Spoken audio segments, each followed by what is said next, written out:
Manipur Da Chakliba Mei Asigi Meihum Di Bjp na Chubani haina Congress ki President Mallikarjun Kharge na Bjp da maral shirakli.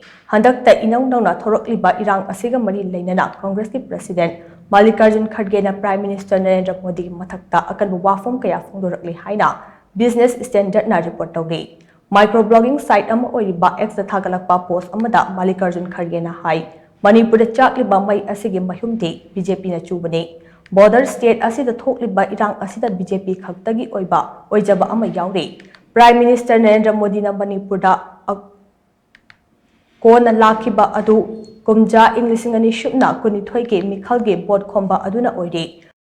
Mamang chehigi May 3 dagi horakhiba irang ase ngaside numit chatukni helakle. Satellite image sing da uniform oiduna media na piba report sing da fauba irang asina maram oiraga state asigi khungkang kaya mathang mutkhibagi saktam hojikte mayak sing thorokle. Irang asigi idong noba saklon amada ngarang miyamna Kangpopi District Police ki SP da attack chathaduna SP masa asok apananghan khiba lekhrei.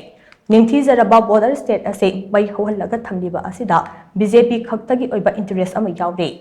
Irang asina maram oiraga micham chaniga yangkhai hena sikhibaga loinana mioi lising humfugi mathakta mayum makai leitana lanjemnaduna leiribane. Manipur da tangdu leitaba puraktuna mahausagi fibumda hanjilhanba haibase union amari state lengaki thodangni haina Supreme Court na phongdokhiba lekhrabane.